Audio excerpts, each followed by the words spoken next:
예, 그 다음에 좀 쉬셨습니까? 예, 그 다음에 개설 등록 들어갑니다. 이제 개설 등록이 들어가는데, 이제 등록은 절차를 알아야 돼요. 등록 절차. 잘 봐보세요.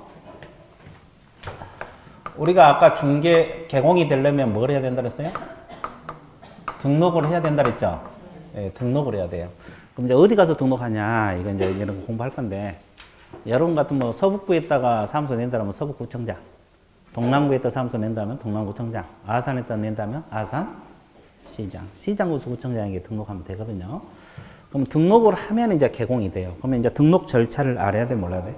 알아야 돼. 우리 과목은 이제 그 합격가 난 다음에 할 일을 배우는 과목이 우리 과목이에요. 그래서 이제 등록 절차 한번 봐드릴게요. 흐름을 알아야 되거든요. 가장 먼저 등록 기준을 구비를 해야 되고, 그리고 등록 관청에다가 등록을 신청을 하게 돼 있어요. 신청을 할 때 그냥 하는 게 아니라 서류를 제출해야 돼요. 그럼 구비 서류 검토하겠어, 안 하겠어요? 이상이 없으면 등록 처분 및 통지를 합니다. 등록 처분 및 뭘 합니까? 통지. 통지 받고 나서 보험 들어야 돼, 안 들어야 돼? 들어야 돼. 업무 보증을 설정을 합니다. 업무 보증을 설정을 해주면 뭐가 나옵니까? 등록증이 나와요. 뭐가 나옵니까? 등록증이 나오고, 등록증 교부받고 나서 무슨 개시? 업무 개시를 하게 되는 겁니다. 그죠? 그러면 잘 봐봐요. 이 신청은 누구만 가능하느냐? 공인중개사하고 법인만이 할 수 있어요. 공인중개사는 건 아까 뭐라 했어요? 자격증을 취득한 사. 그러니까 여러분 자격증 그래서 취득한 거에 등록하러 가려면. 그리고 법인도 가능해요. 회사 생각하면 돼요. 주식회사 뭐 이런 회사들. 그러면 이분들이 등록할 수 있어요. 그러면 아까도 우리가 공부할 때 애국인 공부했어, 안 했어? 자격 취득할 수 있다 그랬죠? 그러면 이분도 등록할 수 있겠어, 없겠어요? 있어요. 우리나라에서 자격 취득하면 가능해요. 그리고 애국 법인도 가능해요. 조건만 갖추면. 그럼 잘 봐봐. 소속 공인중개사는 아까 자격증 가지고 취업한 사람이죠? 등록할 수 있을까요? 소속 공인중개사가 소속 공인중개사 신분으로 개설 등록이 되냐 이 말이죠. 안 됩니다. 왜 안 되겠어요? 소속 공인중개사는 지금 사장 밑에 취업한 사람이죠? 그러면 이 사람이 등록을 해버리면 한쪽은 직원이고 한쪽은 사장이 되잖아요. 이걸 이중 소속이라 그래요. 우리 과목에서 양쪽이 근무 못하게 막았어요. 이중 소속을 못하게 돼서 등록이 안 돼요. 그럼 이 사람이 등록하려면 어떻게 해야 돼요? 그렇지. 그 직원을 그만둬야지. 나오면 그냥 공인중개사가 되는 거지. 그러니까 등록이 돼. 그러니까 소공이 등록한다 이러면 틀려버려요. 그럼 혹시 여기 여러분 중에서 변호사나 법무사 자격증 가진 분 있어요? 여기. 아니야? 여기는. 아니요? 젊은 변호사 같은데? 아니요, 그죠. 하여튼, 변호사나 법무사 자격증 가지고는 등록이 안 돼요. 그러면 이분들도 등록하려면 공인중개사 자격증이 있어야 돼, 없어야 돼? 있어야 돼요. 그래서 내가 변호사는 가르쳐 본 적이 없어요, 지금까지. 몰라, 있는데도 말을 안 해서 모를 수도 있고. 근데 법무사는 여러 명을 가르쳐 봤어요. 법무사들은 지금 현직에 그 법무사 하고 있는 분이 있잖아요. 이분들이 학원 등록해서 공부한 사람 많아요. 간혹가다 와. 야간반으로. 주간에 그 법무사 일하고. 작년에도 있었어요. 그분들은 이제 민법하고 공시법은 잘해요, 사실은. 나머지 과목은 못해. 그러니까 가서 학원 강의 들어야 돼. 민법하고 공시법은 잘해요. 주로 그 업무를 취급하기도 하고, 또, 그 자기 공부했을 때 많이 했었기 때문에. 나머지 과목은 해야 되니까 하고 나서 꼭 등록했고 공부하시는 분 많거든요. 왜 그러냐면 그분들은 법무사들 있잖아요. 법무사하고 우리가 이제 그 중개해주면 등기해야 돼, 안 해야 돼? 해야 돼, 연계가 되잖아요. 그래서 이제 그분들이 그 겸업을 하면 겸업할 수 있거든요. 중개하고 법무사의 겸업에. 그래갖고 제가 원주에서 내도 강의한 적 있는데 지금도 하고 있습니다만은 거기 법무사가 현직 법무사가 그 합격을 했거든요, 거기서. 그래갖고는 합격자 모일 때만 와. 모일 때마다 와가지고 또 홍보도 해. 그렇잖아요. 그러니까 자기 영업 차원에서 그러니까 법무사, 중개사 이렇게 같이 하는 거지. 이렇게 연계가 되니까. 그래서 그런 것도 괜찮아요. 그러니까 여러분들 다양성 있게. 뭐 이렇게. 근데 이 자격증만 가지고는 안 된다는 거. 일본 공인중개사 자격증이 있어야 돼.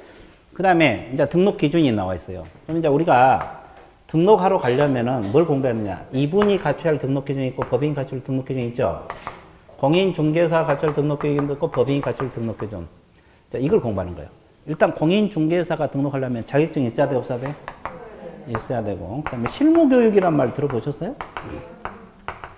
이걸 받아야 돼.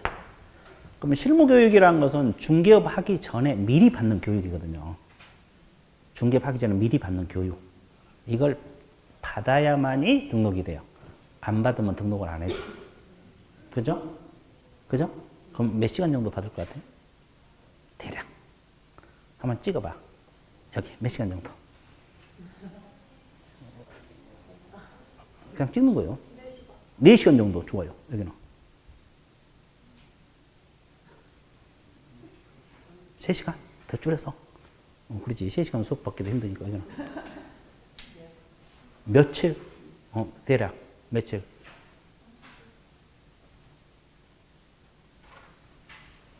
(4일) 정도? 비슷했어요. 28에서 32시간입니다. 28시간에서 30시간. 하루 8시간씩 받아야, 며칠 받아야 되죠? 그 정도 실무교육 받아야 돼. 이것도 그냥 받는 게 아니고 돈 내고 받는 거죠. 그래서 이걸 이수를 하지 않으면 등록이 안 돼요. 이제 실무교육을 받아야 되고, 그 다음에 또 하나, 중개사무소를 갖춰야 돼요. 이게 자기 안방에다가 내가 중개업 하겠다고 등록하면 등록해 주겠어, 안 해주겠어? 안 해줘요. 중개사무소를 갖춰야 되는데 이것도 요건이 있어요. 뭐 건축물 대장이 기된 건물에 사무소 갖고 와라, 이런 거. 가설 건축물 안 됩니다. 컨테이너 박스 이런 데는 안 되고. 이건 나중에 자세히 배울 거고, 일단 사무소를 갖춰야 돼. 사무소를 갖추지 않으면 등록이 안 돼. 그리고 마지막으로 결격사유가 없어야 돼. 결격사유 아직 안 배웠죠? 미성년자 아니어야 되고, 파산자 아니어야 되고, 징역형 선고 안 받아야 되고, 이런 거. 결격사유가 없으면 등록을 해줍니다. 그러면 이제 지금 딱 여러분들이 봐보세요. 지금 결격사유는 딱 보니까 다 없어. 이거 해결됐고, 사무소 내면 돼. 그죠? 꼭 자기 건물이 아니어도 되고, 임대해도 되니까. 실무교육 한 3, 4일 받으면 되는 거고. 가장 문제가 뭐예요? 자격증이에요. 이게 문제. 이건 1년 공부하면 돼. 근데 이건 해결됐고, 이거 두 가지야 뭐 단기간에 해결할 수 있는 거고. 가장 문제가 이거거든요. 공부해서 자격증을 취득하면 돼. 그죠? 공부 열심히 해봐. 나중에 점수 잘 나면 그것도 재밌어. 그죠? 점수가 안 나올 때 힘들지만 점수 잘 나면 그것도 재밌는 거예요. 그죠? 자꾸 연습해봐요. 자, 일단 공인중개사 갖출 등록 기준 거기 나와 있습니까? 예, 그렇게 나와 있을 거예요. 가볍게 봐주시고. 근데 법인. 시험에 사실 이제 이것은 사실 뭐 시험에 낼 거 없어요. 이게 잘 안 내고. 이제 이거는 시험에 자주 나와요. 이제 법인 만들어서, 뭐, 올해 합격생 중에서 법인 만든다는 사람도 있잖아요. 지금 어울려, 친한 사람끼리. 그래서 이제 법인은 그 순서와 관계없이 들어갈게요. 이건 내가 쓴 게 아니라서 순서가 좀 복잡한데. 자, 일단은 자본금 5천만 원 이상의 상법상 회사가 되든, 협동조합 기본법에 따른 협동조합이어야 됩니다.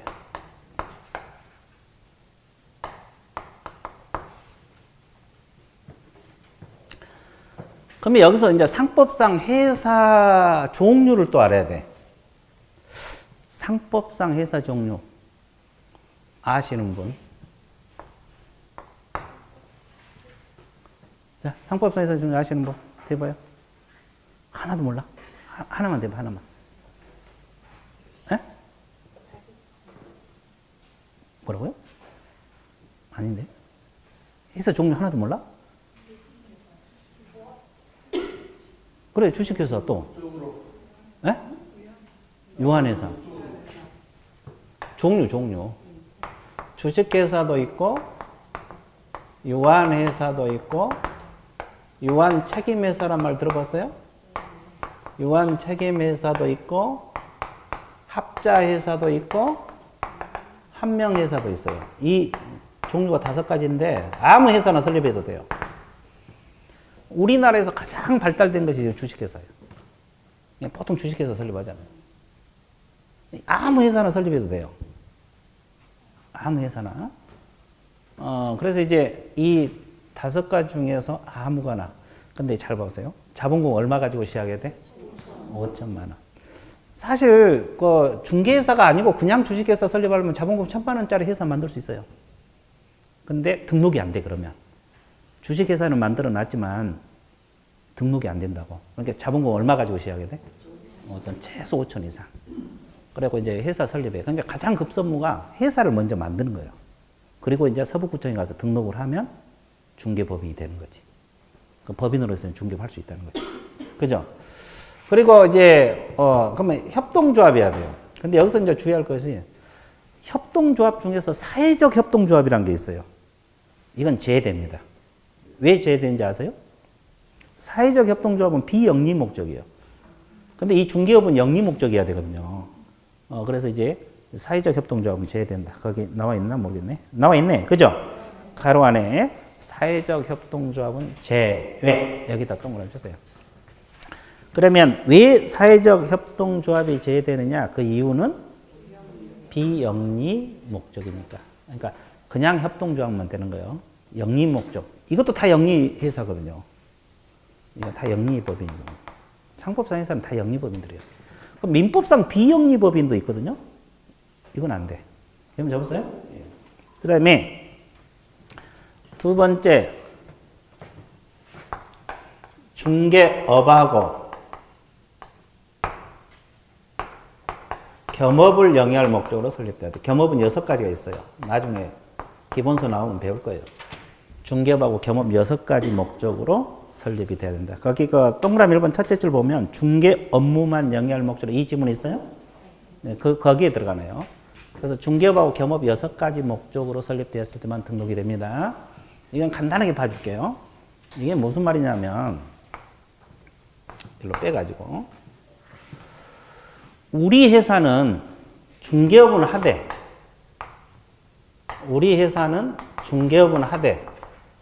겸업은 일절하지 않겠다.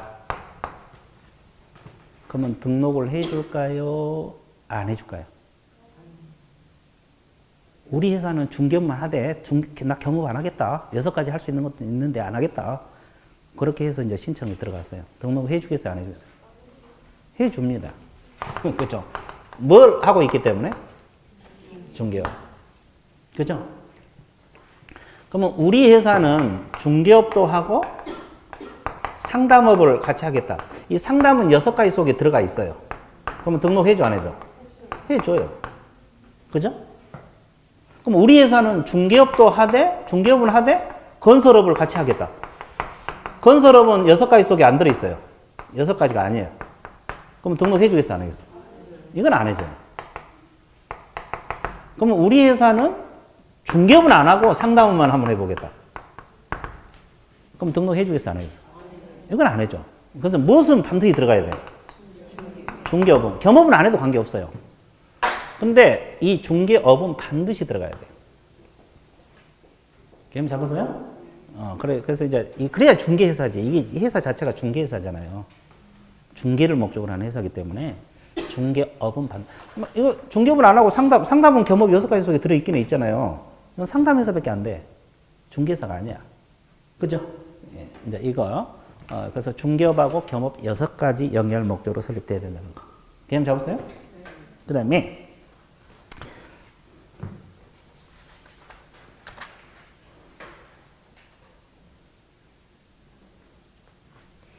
그 1번에가 나와 있네. 3번째 줄. 자, 대표자는 자격증이 있어야 됩니다. 법인들은 뭐가 있어요? 대표자가 있잖아요. 법인들은 대표자가 있잖아요. 대표자는 반드시 자격증이 있어야 되고, 그러면 대표자를 제한, 대표자는 뭐 한? 임원, 사원 몇 분의 1? 3분의 1 이상이 자격증이 있어야 돼요. 그러면 여기서 임원은 누구를 말합니까? 임원 개념 알아야 돼. 이거 지워도 되겠죠? 여기서 임원 개념 알아야 되는데, 여기서 임원은 이렇게 생각하면 돼요. 이 두 회사 있잖아요.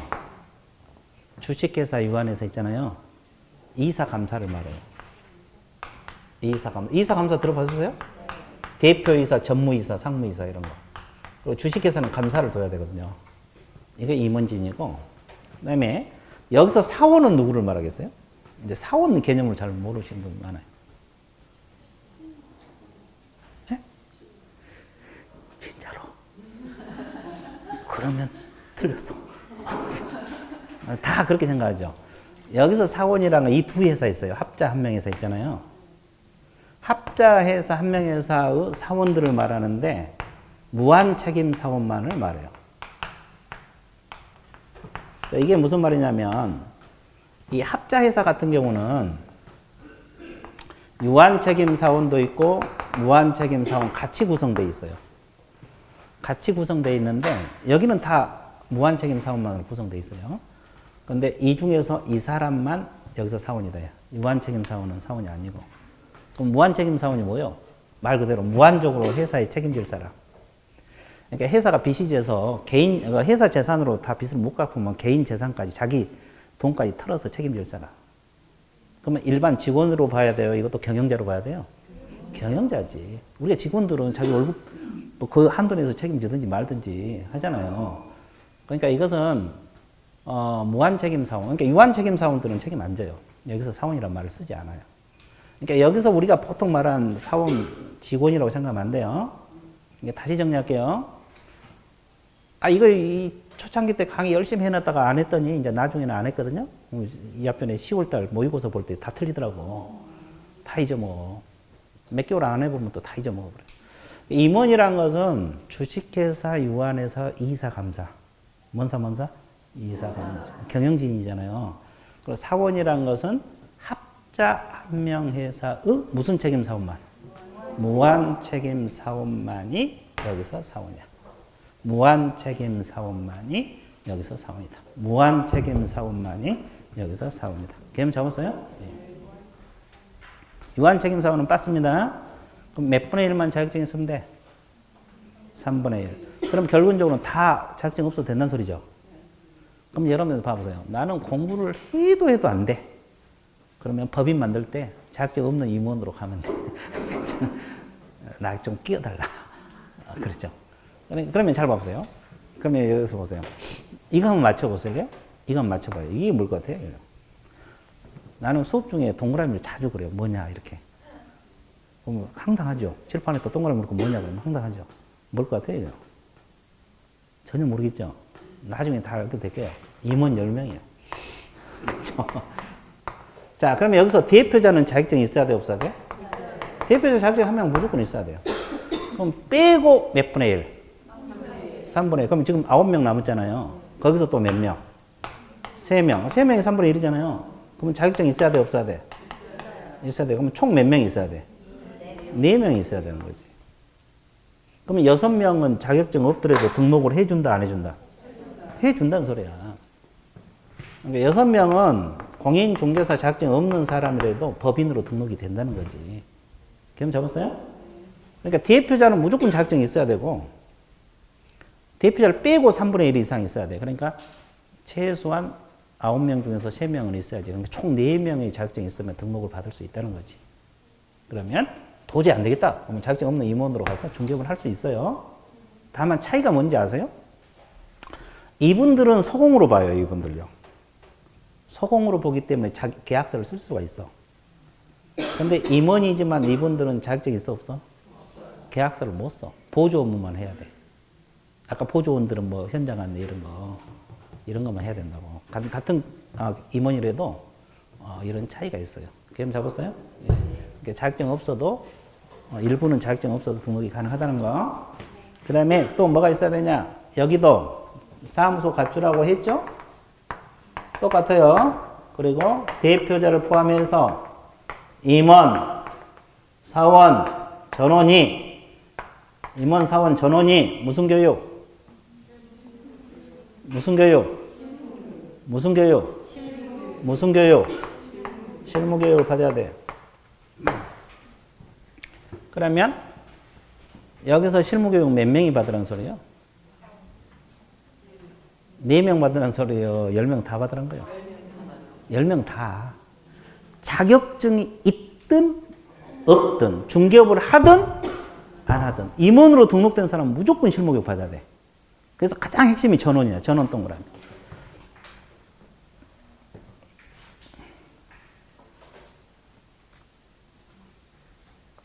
전원이란 말이 없네? 대표자, 사원 또는 임원. 전원이 다 받아야 돼. 그러니까 여기서 중요한 것은 자격증 있는 사람만 실무교육 받는 게 아니에요. 있든 없든 전부 다 임원으로 되어 있는 사람 실무교육 받으라. 아까 28에서 32시간 이하라고 했죠? 그럼 실무교육 어디서 받아요? 잘 모르죠? 그쵸? 실무교육 받는 데가 여러 군데 있어요. 뭐 학교도 있고 대학 같은 데도 있고 협회도 있고 공기업 준정부에서 실시를 하고 있거든요. 이제 대부분 협회에 가서 받으면 돼요. 원래 실시권자는 시도지사인데 그분들이 안 하고 위탁을 해. 그래서 협회 홈페이지, 공인중개사협회 들어보셨죠? 그 홈페이지 들어가면 실무교육, 지금 합격 발표 나면 이제 실무교육 언제 한다고 막 나올 거예요. 팝업창에 올릴 거예요. 언제 한다고. 그럼 거기 등록해서 받으면 돼. 실무교육을 받습니다. 근데 전원이, 임원, 사원 전원이 다 받아야 돼요. 그죠? 그럼 아까 개인적으로 등록할 사람도 실무교육 받아야 돼, 안 받아야 돼? 받아야 돼. 이건 개인들을 받는 거고. 임원, 사원은 전원이 다 받는 거고. 그리고 대표자, 임원, 사원, 전원이 뭐가 없어야 돼? 결격 사유가 없어야 된다. 개념 잡았어요? 자, 이렇게 공부를 해 주시면 되겠어요. 그래서 이제, 여러분들이 법인 만들 수가 있거든요. 이런 형식으로 가면 된다. 개념 잡았죠? 자, 그래서 법인 등록 기준이 또 중요하고, 그 다음에, 거기 법인 중에서 이제 하나 들어갈 것이 그 특수법인이 그 용어 정리에 나와 있네. 그 뒷페이지에 넘겨보면 126페이지. 사원은 합자 한 명회사의 무한 책임 사원이란 말이 있습니까? 그리고 이제 특수법이라는 개념이 나와 있는데 이것은 다른 법률 동그라미 중개사법이 아닌 다른 법률에다 중개할 수 있는 법인을 말한다. 그러면 그 종류가 그 나와 있어요. 밑줄만 그으세요. 지역농협협동조합, 산림조합, 산업단지관리기관, 한국자산관리공사 있습니까? 자, 이 특수법인은 다른 법, 우리 중개사법에서 중개를 한 게 아니라 다른 법. 그러니까 지역농업 예를 들면 농협협동조합법이라고 있어요. 그 법에 의해서 중개업을 할 수 있는 법인을 무슨 법인? 특수법인이란 말을 써요. 다른 법률에 의해서 중개업할 수 있는 법인을 무슨 법인? 특수법인. 이분들도 중개업을 할 수 있거든요. 근데 여러 가지 차이가 있어요. 그 차이점은 나중에 공부할 거예요. 나중에 공부할 거고. 그 세 번째 우선 자산관리공사를 빼고는 등록을 하지 않고 중개업을 할 수 있다. 그러면 결국 한국자산관리공사는 등록을 해야 된다, 안 해야 된다? 해야 된다. 우리 법인도 등록을 해야 되잖아요. 그죠? 예, 근데 자산관리공사 등록하고 나머지 지역농업은 등록하지 않고도 중개업을 할 수 있다. 뭐 이런 뜻이에요. 이거 나중에 서서히 배워가기로 할게요. 그죠? 예. 그 다음에, 자, 그래서 이제 이 등록기준 가처 공부를 봤어요. 그리고 이제 등록 절차, 뭐 공인중개사 법인이 아닌 자는 개설 등록을 신청할 수 없다. 그러면 아까도 얘기했지만 누구만 등록 신청할 수 있다는 거예요? 공인중개사하고 법인만이 신청할 수 있다. 같은 말이에요. 공인중개사하고 법인이 아닌 자는 등록을 신청할 수 없다. 이 말은 공인중개사하고 누구만 등록 신청할 수 있다? 법인만이 등록할 수 있다. 그리고 소공 제외된다는 말 있죠? 변호사도 제외됩니다. 아까 이야기했어요. 소공 변호사는 등록이 안 된다. 개념 잡았죠? 네, 그러면 이제 간단하게 그 절차, 그 도표 있는데 그 도표 이게 뭐냐면 신청 들어가잖아요. 아까 기준 갖춰서. 그럼 며칠이내 처분 통지해 주느냐? 7일입니다. 며칠? 7일 이내. 그럼 여러분 그 등록 신청해 놓고 등록주 나오기 기다릴 거 아니에요. 처분 통지가 7일이에요. 그럼 서면으로 통지를 해줘요. 그러면 이때 공인중개사는 공인중개사인 개공이고 법인은 법인 개공이다. 이렇게 구별해서 통지를 해줘. 뭘 해서? 구별해서. 그렇죠? 구술로 합니까? 서면으로 합니까? 서면. 이해되셨어요? 자, 그러면 통지 받고 나면 바로 영업을 한 게 아니라 바로 못해. 이게 해야 돼, 이거요. 이게 무슨 말이에요? 업무 보증을 설정한다. 이게 무슨 말일 것 같아요? 업무 보증, 이 말이 무슨 말이겠어요?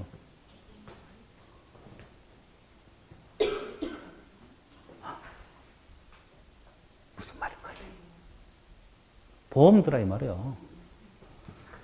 왜 보험을 들어야 돼? 사고 날 수 있잖아요. 그러면 자기가 돈이 없으면 피해 의뢰인들은 배상을 못 받잖아요. 보험 들어 이 말이에요. 이 업무보증 설정하란 말이 보험 들어 이 말이에요. 그럼 보험을 안 들면 등록증을 줘, 안 줘? 안 줘. 그러니까 등록 처분이 됐더라도 바로 영업을 한 게 아니라 보험을 들면은 등록증이 나와. 등록증 개시하고 영업해야 되거든요. 그러면 이 등록증 교부 전에 확인할 사항이 보증 설정 여부만 확인해야 돼. 그럼 언제까지 등록증이 나오느냐? 지체 없이. 언제까지? 언제까지? 언제까지? 언제까지? 언제까지?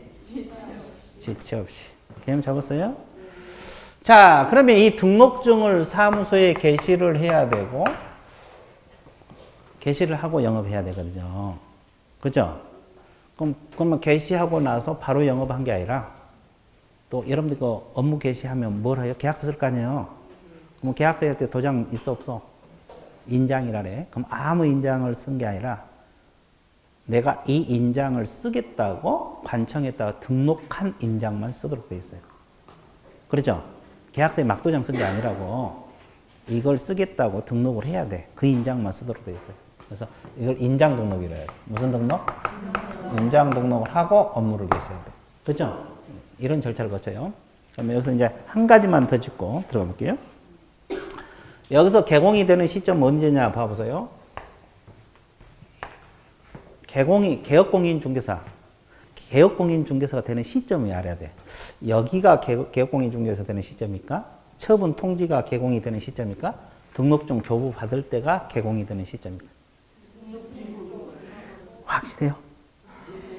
강력히 주장하십니까? 예, 틀렸어요. 여기 써놨잖아요, 개공이라고. 이게 왜 중요하냐면 이때 개업공인중개사 이미 됐어. 등록증을 근데 안 나오면 처벌을 받아. 개공이 됐지만. 근데 처벌 수준이 달라. 자, 개공이 신청만 해놓고 등록증 나오기 전에 하면은 여기에서는 A가 영업을 했다 그러면 여기는 뭐가 됩니까요? 무등록업자라 그래. 무슨 업자? 무등록업자. 그럼 몇 년하고 몇 년? 3년하고 3천. 징역벌금 들어가요. 근데 이 B는 처분받고 나서 등록증 교부 전에 영업했어. 이건 무등록업자겠어요? 아니겠어요? 아니요, 개공이야. 이건 개공이에요, 개공. 근데 처벌을 받아. 어떤 걸 처벌받는지 아세요? 이 등록증 게시하고 영업하게 돼 있거든요. 게시를 했어, 못 했어? 못 했어. 그러면 그런 걸로 처벌받아. 그럼 100만 원 이하 과태료밖에 안 돼. 근데 여기는 3년 이하 징역, 3천만 원 벌금 들어가 버리고. 여기는 과태료밖에 안 돼. 그래서 이런 차이가 있어요. 그래서 개공되는 시점을 반드시 알아야 되는데 개공되는 시점은 여기란 거. 이 전에 하다 걸리면 무등록업자로 처벌받아요. 이유는 무등록업자는 아닌데 다른 것으로 처벌받는다. 구체적인 건 나중에 하기로 하고 일단 그 정도 알아두세요. 개념 잡았어요? 예. 그래서 이 등록 절차 이 정도만 정리해 드릴게요. 그 다음에 준비되셨어요?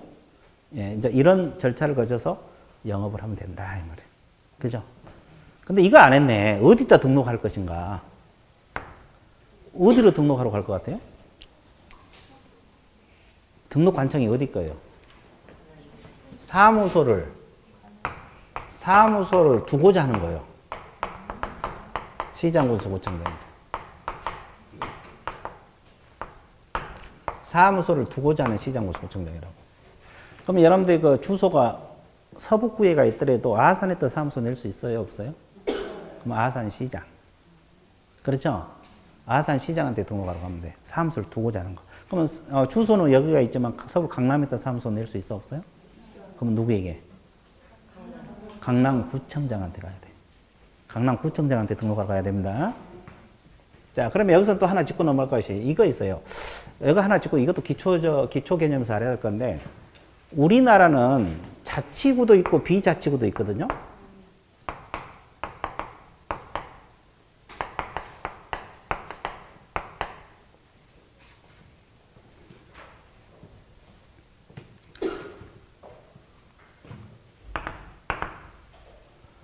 자치구는 어떤 구가 자치구일까요? 특별시하고 광역시에 있는 구는 전부 자치구들이야. 공부하기 쉬워. 그러니까 특별시하고 광역시 내에 있는 구 있잖아요. 이건 다 자치구들이에요. 그러면 서울 강남구는 자치구요, 비자치구? 자치구. 인천광역시 남구도 자치구. 그럼 비자치구라는 것은 뭐예요? 그 외. 특별시, 광역시가 아닌데도 구가 있는 시들이 있잖아요. 가장 대표적인 것이. 그렇지, 천안시 서북구. 자, 천안시 서북구에 이건 비자치구죠. 그럼 이제 여기서 이제 뭐가 중요하냐면 자치구는 크게 문제가 안 돼. 강남에서 중개업하면 강남구청장이 등록 관청이야. 종로에다 등록하면 종로구청장이 등록 관청이야. 그럼 문제가 없죠. 구청장이 다 기회예요. 근데 이제 비자치구가 뭐예요? 서북구에다가 A가 등록을 한다. 그럼 누구한테 등록하러 가야 되냐? 이게 문제잖아요. 천안시장한테 등록하러 가야 되느냐? 서북구청장한테 등록하러 가야 되냐? 이 문제가 제기돼요. 어디로 가야 될까요? 천안시장? 왜? 비자치구니까? 그죠. 여기는. 여기가 똑같아? 달리 할 생각 없어? 구청장이라고 할 생각 없어? 안 할 거예요? 한번 해봐. 여기는. 구청장이라는데? 구청장이에요, 구청장. 그럼 결론은 뭐예요? 자치구든 비자치구든 구가 있으면 다 누구한테 가야 돼? 구청장한테 등록하러 가야 돼. 그러면 여러분들 어디로 가야 돼요? 서부? 구청장. 그럼 동남구에다 사무소 내면? 동남구청장. 그쵸? 종로에다 사무소 내면? 종로구청장. 자치구니까. 그러면 여기서 시장은 뭐 할 때 필요해요? 시장 구가 없는 시. 아산은 구가 있어 없어? 그러니까 아산 시장한테 가는 거지. 개념 잡았어요? 그럼 결론은 딱 하나야. 구가 있으면 다 어디로 가야 돼? 구청장. 구가 없는 것만? 시장. 그리고 군 단위는 군수한테 가고. 군이 있잖아요. 그래서 거기만 군수고. 하여튼 아산 같은 경우는 구가 없으니까 아산 시장. 서북구는 서북구청장. 개념 잡았어요? 예. 구가 있으면 무조건 구청장. 구가 없는 곳만 시장이에요. 이거 알아야 돼요. 등록관청 알아야 돼요. 자, 그래서 이 정도만 정리해 볼게요. 되게 쉽죠? 그 다음에 하나 더. 몇 개 더? 하나 더. 이제 거기가 이제 뭐가 나오냐. 등록 절차는 이 정도 할 거예요. 그 다음에 이제 거기 그 3번에 보면 뭐가 나와요? 이 결격 쌓이고 사람 죽이는 거죠. 수험생들이 우리 과목에서 가장 어렵게 느낀 파트 중에 하나가 결격 쌓이 파트예요. 이게 이제 뭐 문제가 쉽게 나오면 쉬운데 어렵게 나오면 되게 까다롭고 또 수험생이 어렵게 느낀 파트 중에 하나예요. 왜냐하면 결격 쌓이는 다 형법 내용이에요. 형법. 뭐 형법 있잖아요. 그런 내용들이 많아서 어렵게 느껴요. 뭐 공부를 안 해보시는 분들이 많으니까. 그죠? 그래서 이제 결격 쌓이 한번 봐드릴게요. 아까 결격 쌓이가 있으면 등록이 된다 그랬어요? 안 된다 그랬어요? 안 된다 그랬어요. 그래서 이제 결격 쌓이가 시험에 자주 출제가 되고 있고 수험생들이 가장 어렵게 느낀 파트 중에 하나입니다.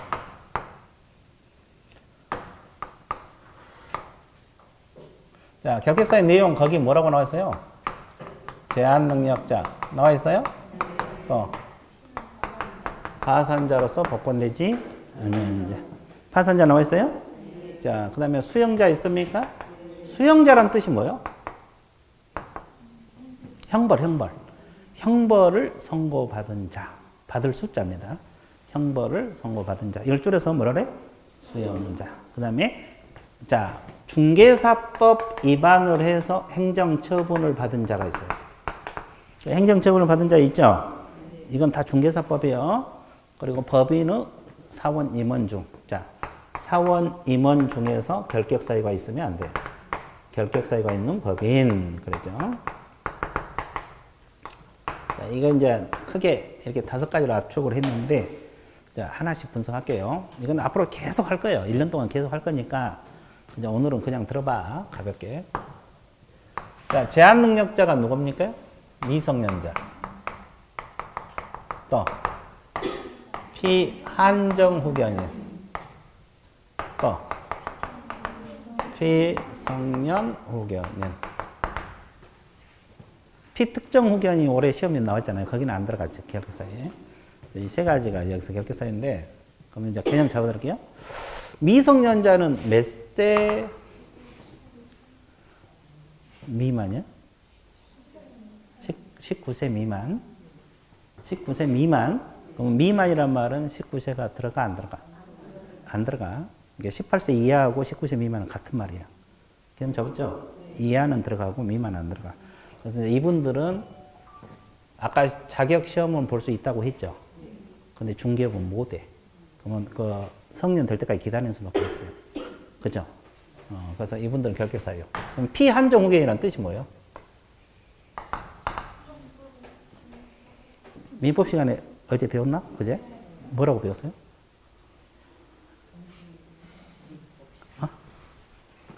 피한정 후견, 피성년 후견 민법 시간에 배울 것 같은데. 피한정 후견 개념.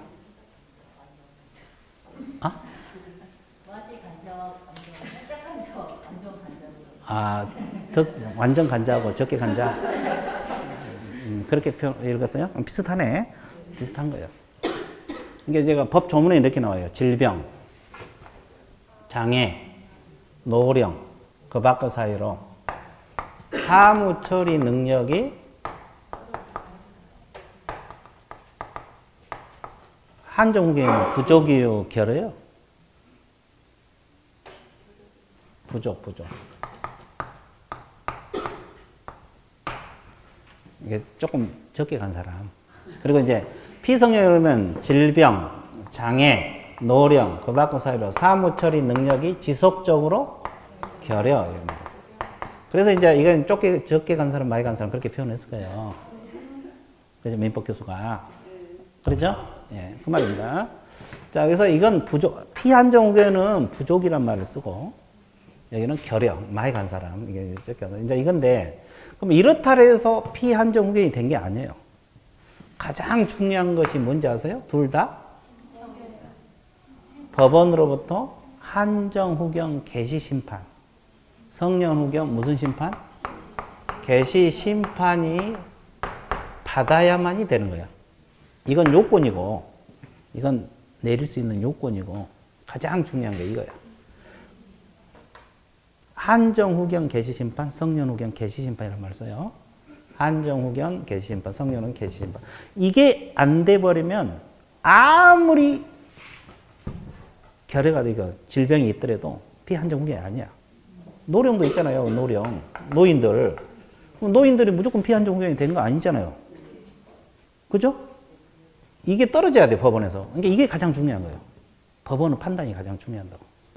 이게 안 떨어지면 질병이 있건 노인들이 있건 무조건 피한정 후견이 피성년 후견이 아니라고. 그렇죠? 그러면 이게 가장 중요하고, 그러면 벗어나는 시기는 또 알아야 돼, 우리는. 언제 벗어나겠어요?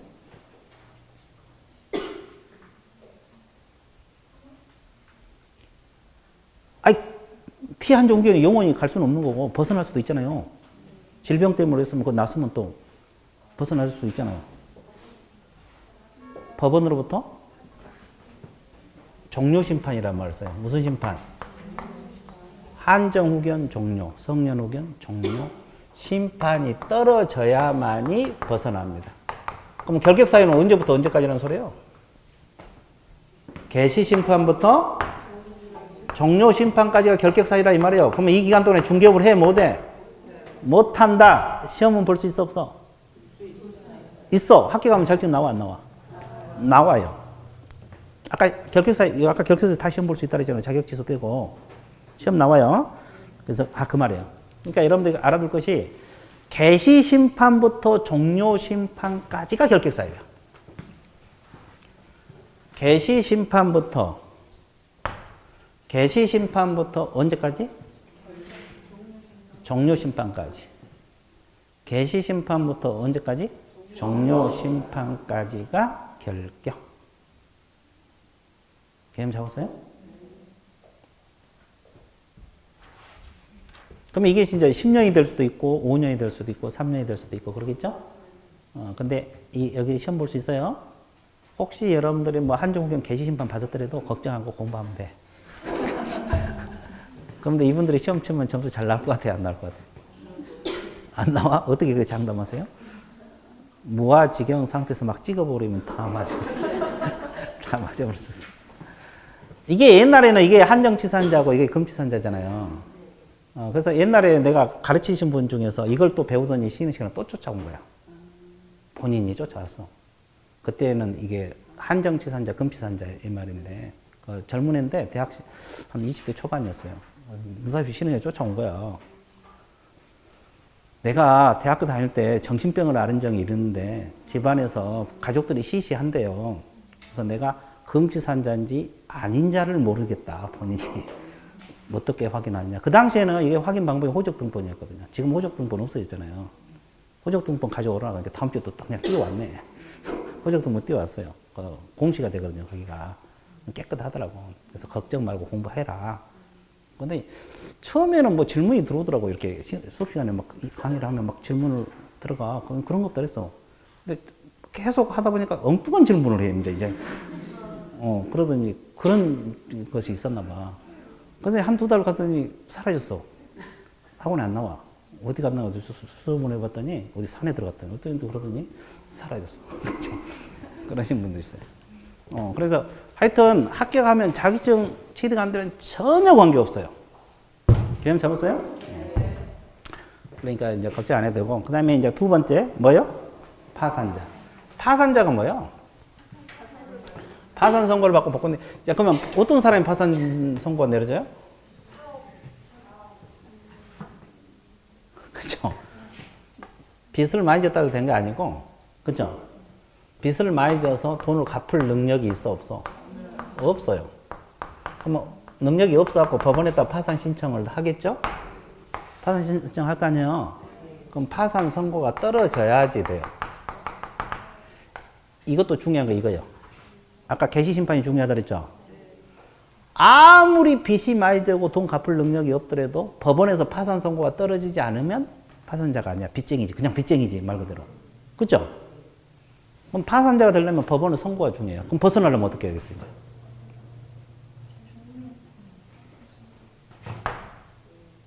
벗어나는 시점 알아야 되죠. 벗어나는 시점은 빚을 다 갖고 나서 법원에다가 복권해달라. 그러면 복권 신청을 하잖아요. 그럼 법원에서 복권이 돼야 돼요. 법원의 결정으로 벗어납니다. 그럼 이것도 1년이 될 수도 있고 3년이 될 수도 있고 5년이 될 수도 있겠죠? 그럼 결격 사유는 이때부터 언제까지? 복권 될 때까지만 결격 사유가 되는 거죠. 시험 볼 수 있어요. 그래서 이제 그렇게 파산 선고를 받고 복권되지 않냐 이렇게 추상적으로 해놓으면 뭔지 모르잖아요.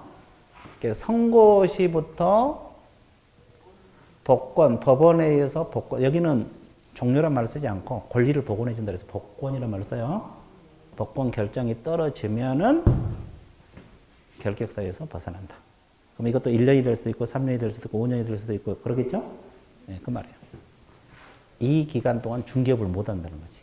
이 결격사유 되면 중개업 못 하거든요. 아무것도 못 해. 개공도 안 되고 소공 보조원으로도 갈 수 없어요. 아무것도 못 해. 이 결격 사유가 되면은 등록도 안 되고 개설 등록이 안 되고 소공이나 중개 보조원으로 취업할 수도 있다 없다? 없다요. 그러죠? 아무것도 못 해. 중개업 자체는 못 한다고. 다른 일을 해야지. 그러니까 그래서 결격 사유가 그래서 중요한 거예요. 됐습니까? 예. 자, 그다음에 수영자. 자, 이게 문제예요. 이게 수영자. 이게 문제인데. 봐드릴게요. 이 수영자라는 것은 이 형벌을 선고받은 자를 줄여서 수영자란 말을 써요. 그럼 이제 이게 조문을 숙지하셔야 돼요. 공부하는 방법은 조문 3가지가 있어요.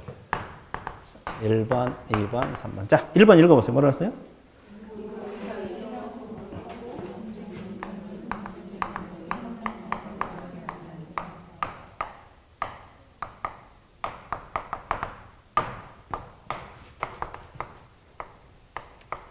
집행이 종료되거나 집행이 뭐가 된 후? 면제된 후 몇 년이 경과되지 아니한 자? 3년이 경과되지 아니한 자. 그러면 여기서 근고 이상의 실형이 뭐가 있을까? 근고 이상. 근고란 말 들어봤어요? 근고형. 근고형 들어봤어 안 들어봤어? 들으면 반대. 돈으로 갚은 거? 돈을 내면 돼? 금고 그러니까 오로지 돈만 생각나죠? 아까 여기 돈은 여기인데. 좋았어요. 그럼 우리나라 형벌을 알아야 돼. 저걸 알려면. 이 근거를 알려면. 우리나라 형벌책이 한번 봐볼게요. 형벌이 가장 무거운 형벌이 뭔지 아세요? 사형. 그 다음에 무거운 건 뭔지 아세요? 안 나누면, 무기, 유기 안 나누면 징역이 먼저요. 그리고 근거요. 사형, 징역, 근거 나오잖아요. 그죠? 그 다음에 무거운 형벌이 뭐가 있어요? 자격 상실이 있어요. 자격 상실. 그 다음에 무거운 형벌이 뭐가 있어요? 자격 정지가 있어요. 그 다음에 무거운 형벌이 뭐가 있을까요? 벌금이 있어요, 벌금. 뭐가 있어요? 벌금. 그 다음에 구류가 있어요. 구류 들어보셨어요? 과료 들어봤어요? 과료. 과태료하고 틀려. 과태료는 행정기관에서 부과한 거, 이건 다 법원에서 부과한 거예요. 이건 형벌이에요. 과태료는 행정질서벌이라고 했고, 형벌이 아니에요. 과료. 그리고 몰수가 있어요. 범죄 사용한 무기 있잖아요. 몰수에 가는 거. 뭐 칼이랄지 이런 거. 몰수형이 있어요. 그럼 2로 갈수록 무거워요, 가벼워요? 무거워. 밑으로 갈수록 가벼워요. 이게 형의 경중을 따질 때 이거예요. 그럼 이제 이런 건 우리나라 형벌이 이렇게 많아. 근데 여러분들 보통 우리가 알고 있는 것은 징역, 사형, 벌금 정도 많이 알고 있죠. 그죠? 그래, 안 그래요? 이거 보통 이거 가지고 살아. 이거 몰라도 돼. 이거 몰라도 관계 없잖아. 사는 데는 지장 없잖아요. 공부하려고 하니까 그러지. 근데 이걸 알려면 교도소 한 번만 갔다 오면 다 알아. 이거 강의 안 해도 더 잘 알아. 자, 너 들어오면 무슨 죄 저질렀어? 몇 년? 다, 자기들이 다 판단해. 그죠? 그죠? 예. 그래서 정 공부 안 되면 한번 갔다 와도 괜찮아요. 자, 그래서 이제 이건데, 그럼 사형은 크게 공부할 거 없어요. 그거 다 아는 거고. 근데 이건, 징역은 대충 알죠? 그럼 근거를 잘 몰라요. 똑같이 교도소 가는 거예요. 똑같이 교도소 가는 건데, 차이가 뭔지 아세요? 이건 역이잖아요, 역. 교도소 내에서 강제적으로 뭘 시켜? 일을 시켜. 근데 여기는 일을 안 시켜. 이 차이밖에 없어. 그죠? 이 차이밖에 없어. 그리고 기간도 똑같아요. 둘 다 무기징역, 무기근고 있고, 유기징역, 유기근고 있어요. 둘 다 기간도 유기는 30년, 가중하면 50년까지. 개념 잡았어요? 최대가 1개월에서 30년, 유기는. 무기 있고. 둘 다 똑같아요. 기간도 똑같고, 다만 이 차이밖에 없어요. 그죠? 이제 법관이 이제 징역 내리든 근고 내리든 할 거예요. 옛날 같으면 주로 사상범들, 옛날에는 사상범들 많았잖아요. 요즘은 그런 게 없어졌는데, 정치 사범이랄지, 또 옛날에는 데모한 애들 있잖아요. 또 공산주의자 옛날 같으면. 요즘은 그런 게 없지만, 그런 사람은 주로 근고형을 많이 내렸어요. 근데 이제 저 차이거든요. 그래서 이제, 그거 알고 있어야 돼. 그래서 근고 이상이라 그랬으니까 결국 뭘 의미하겠어요? 사형, 징역, 근고를 말합니다. 근데 사형은 집행당하면 벗어날 일이 없으니까 일반적으로 징역 근고형을 의미한다. 이렇게 생각하면 돼요. 이상이라 그랬어요. 이상. 그렇죠? 거기 나와 있어요? 사형, 그런 말 없잖아요. 가석방 나와 있지? 자, 근고 이상의 실행이라는 것은 사형, 징역, 근고를 의미한다. 사형, 징역, 여기까지 의미한다. 이상이니까. 그죠? 예, 이것만 알면 돼. 이거 놔놓고, 나중에 이제 필요하면 밑에 거. 그 다음에 집행이 종료됐다는 뜻이 뭐가 있어요? 두 가지가 있어요. 집행이 종료됐다는 말은 몇 가지? 만기석방하고 가석방이 있어요.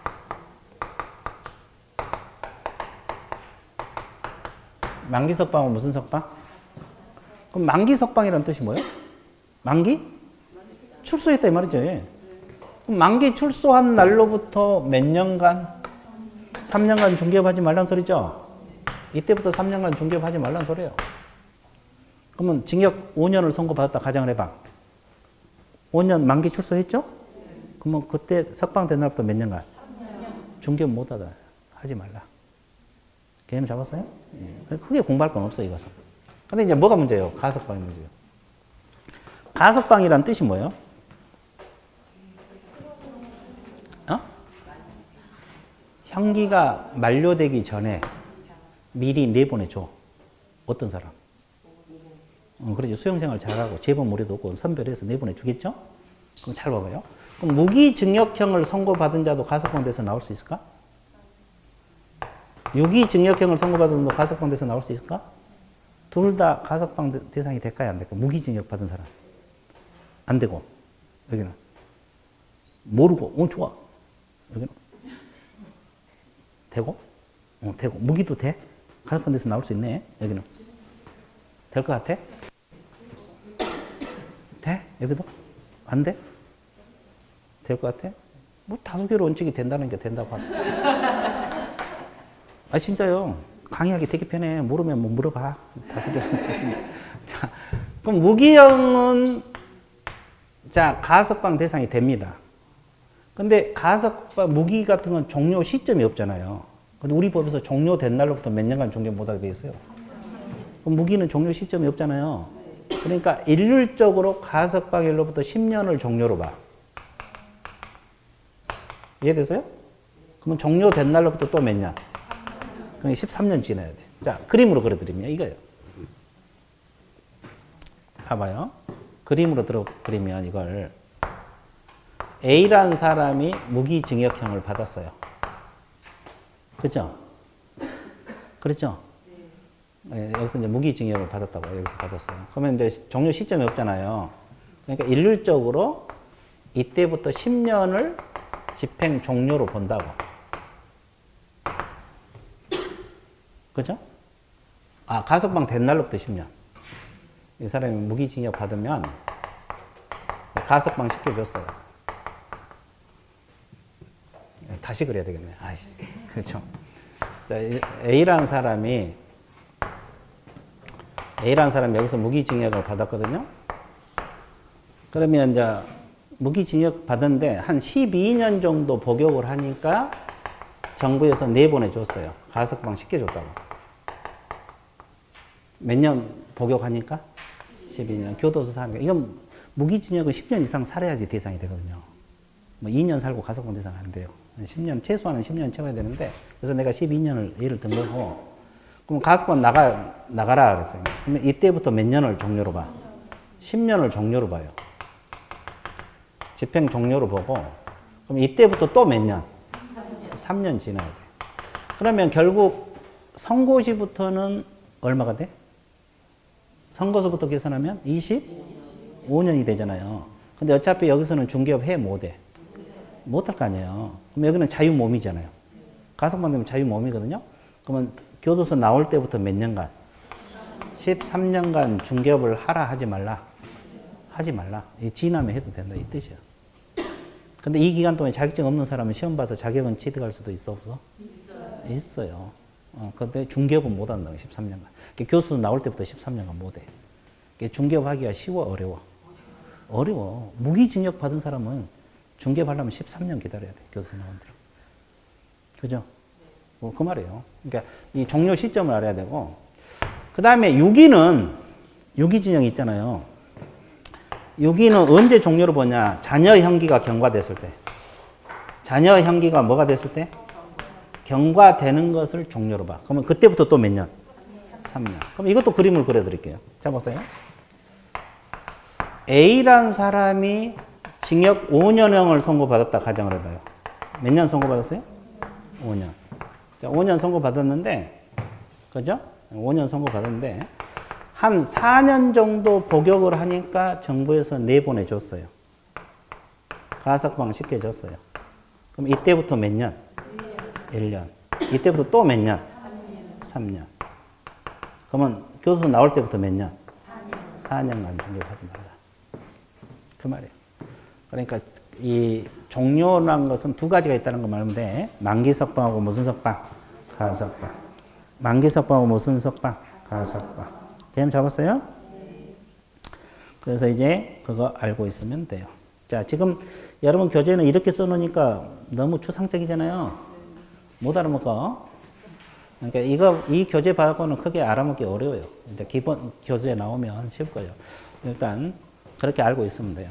그러면 이건 끝났고, 일단 지금 시점에서는 이건 모르더라도 이건 이제 나중에 또 공부할 거니까 집행 종료는 만기 석방하고 가석방이 있다. 이 정도만 알아도 성공이야. 지금 시점에서는. 집행 종료는 만기 석방하고 무슨 석방? 가석방. 이 두 가지가 있다는 정도. 지워도 되겠죠? 네. 그 다음에 이제 집행 면제가 있어요. 이 면제란 말은 또 사유가 세 가지가 있어요. 재판이 확정된 후 법률을 변경해서 범죄를 구성하지 않았다. 전혀 뭔 소리인지 모르겠죠? 일단 줄여서 법률 변경. 그 다음에 두 번째가 시효 완성. 자, 형의 시효가 있고, 세 번째 특별사면. 거기 특별사면은 나와 있을까요? 네. 나와 있습니까? 네. 자, 법률 변경 시효 완성은 나중에 서서히 하기로 할게요. 기본서 나오면. 뭔서지. 어째 지금 해도 모를 거니까. 그러면 특별사면은 들어보셨어요? 네. 누가 해요, 이거 특별사면? 대통령이 선별하고 누구누구 사면한다. 그죠? 기업 총수들 잡아갔다가 사면한다. 그래버리면 면제가 돼버려요. 그럼 이거 셋 다 똑같아요. 그럼 면제 받으면, 면제 받은 날로부터 몇 년간? 3년간 중개업할 수 없다, 이 말이에요. 그러면 이제 가석방하고 차이점만 알면 돼요. 가석방은 자녀 형기 플러스 몇 년? 3년. 근데 이것은 자녀 형기를 계산한다, 안 한다? 안 한다는 거예요. 면제 받은 시점부터 무조건 3년이야. 예, 자녀 형기는 계산하지 않는다는 거. 가석방 차이 그것만 알면 돼. 이 세 가지는 면제 사유고, 그때부터 3년간 중개업에 종사할 수 없다. 이렇게 공부하면 편해요. 그럼 적었어요? 예, 나머지 어려운 건 서서히 하기로 하고. 그 다음에 이제 1번 조항은 끝났어요. 자, 그 다음에 2번하고 이제 3번을 해야 되는데, 좀 쉬었다 들어갈게요. 동그라미 2번, 3번은 쉬었다 들어갈게요. 수용자 1번까지만 할게요. 표시 같습니다.